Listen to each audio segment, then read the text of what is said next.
Hello, I'm Sandy Potter. I'm Michael L., and welcome to Ageless Living.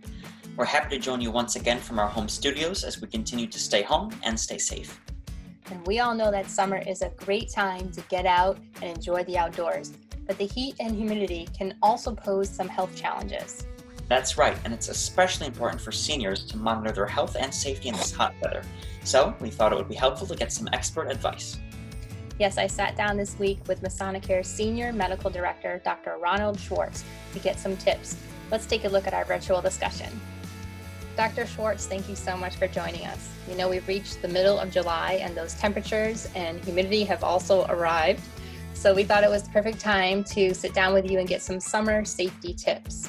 So first, we all know that daily exercise has a huge benefit at every age, but doing so in the summer comes with some precautions, right? Definitely so. And exercise, in my mind, is like the medical fountain of youth.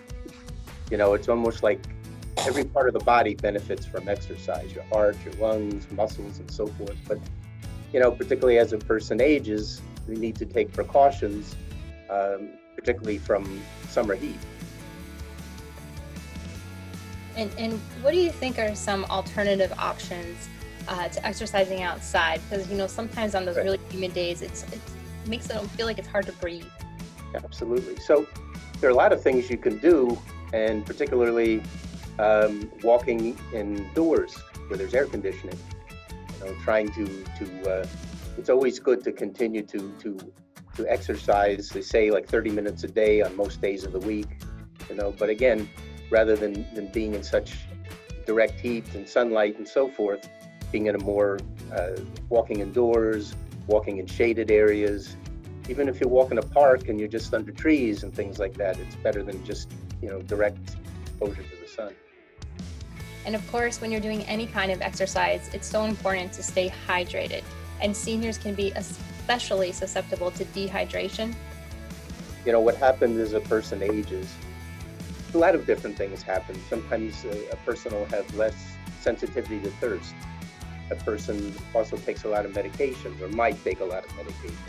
Diuretic medications, for example, for heart failure or to help control blood pressure, can also lead to a risk for dehydration.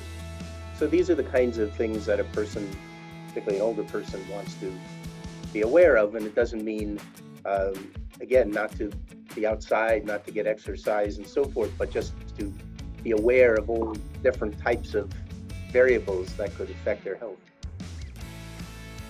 And Dr. Schwartz, higher temperatures and higher humidity can sometimes lead to issues with medication. Is that true?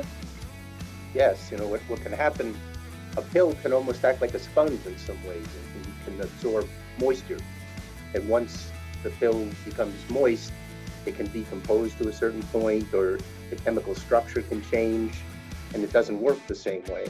So obviously what you want to do is to avoid storing medications in the direct sunlight or in a very humid room, sometimes even just keeping your medications in a nightstand by your bed or something where it's cool, room temperature, and a darker place is a safer way to protect your medications and the efficacy of the medicine. So that's a great suggestion.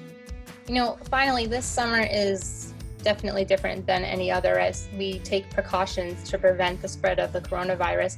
How can you suggest we best take care of ourselves, stay safe, and also have fun at the same time? Well, it's a good point. And it is a different kind of summer than it's been before. If it were the regular summer, I'd be going to Disney World with my kids now, but we're not going to do that.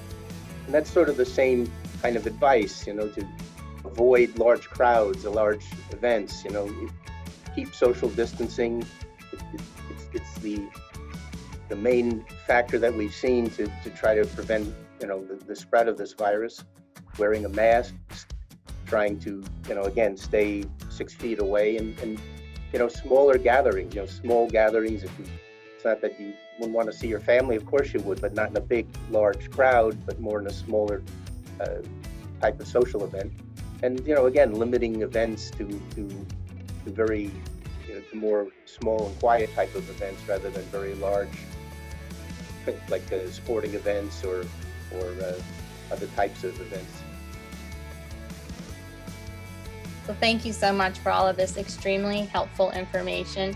We wish you and all of our viewers a very happy, safe, and healthy summer. You too. Thank you. Thank you. And now, let's take a look at what's happening around Masonicare. Congratulations to the latest recipient of Masonicare's Gym Go the Extra Mile Customer Experience Award, Marcy, who is a physical therapist from the Wallingford branch of Masonicare Home, Health, and Hospice. Thank you, Marcy, for always going above and beyond and providing a fantastic Masonicare experience. This past weekend, our residents and staff in Wallingford enjoyed a special quarantine concert. Popular local band The Dens stopped by and played a variety of cover songs, and a wonderful time was had by all. Thanks so much for joining us for another virtual edition of Ageless Living. We look forward to bringing you more stories about living well as we take this journey together. And until next time, stay well and remember, be ageless.